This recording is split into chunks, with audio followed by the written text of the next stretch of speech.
The ocean is full of life, from tiny plankton to giant whales. But there is something else in the ocean that is even smaller than bacteria viruses. These tiny creatures are called marine viruses, and even though they are invisible to the eye, they are everywhere in the ocean. In fact, there are more viruses in the ocean than stars in the sky.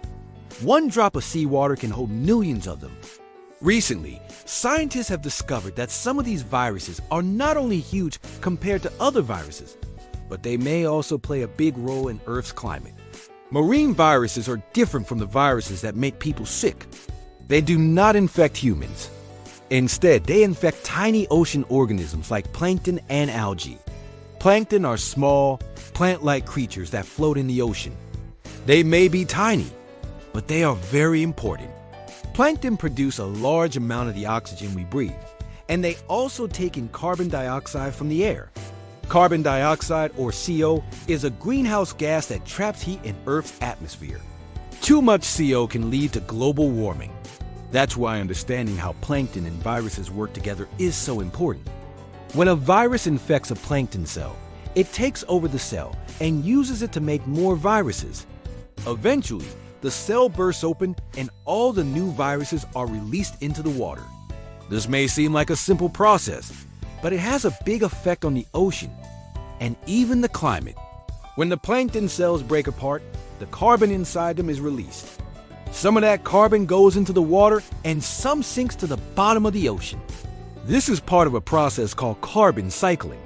Carbon cycling is the way carbon moves through the Earth's systems, like the air, water, and living things. In the ocean, carbon moves from the atmosphere into plankton. When viruses cause the plankton to die, the carbon can be sent deeper into the sea. Once it sinks to the ocean floor, it can stay there for a long time, sometimes even thousands of years. This helps remove carbon from the air and slow down climate change. Giant ocean viruses, which are much larger than normal viruses, may be especially good at this process. These giant viruses infect plankton in a very efficient way. Because they are so large, they have more tools for taking over the host cell. This means they may be able to affect plankton populations more quickly and more often.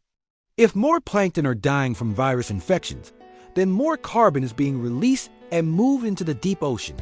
Scientists believe this could have a big impact on how much carbon is stored in the sea. Some researchers even say that marine viruses are one of the biggest players in the Earth's carbon cycle. That is a surprising idea, because for many years, people didn't even know these viruses existed. But now, with better tools and technology, scientists can study them more closely. They are finding that these tiny organisms may have a huge influence on how the Earth's climate works. It is important to remember that not all effects of viruses are helpful. While they do help move carbon to the deep ocean, they also kill plankton. Plankton are needed to take CO out of the atmosphere and make oxygen. If too many plankton die, it could also be bad for ocean life. Many animals, like fish and whales, depend on plankton for food. So scientists are still trying to figure out the full picture. They want to understand how much virus activity is helpful and how much could be harmful. Another question scientists are asking is how climate change affects the viruses themselves. As ocean temperatures rise, the behavior of plankton and viruses may also change. Warmer water can speed up the life cycle of viruses, meaning they might infect plankton faster. This could lead to more carbon being moved to the deep ocean. But it could also mean fewer plankton are alive to take in CO.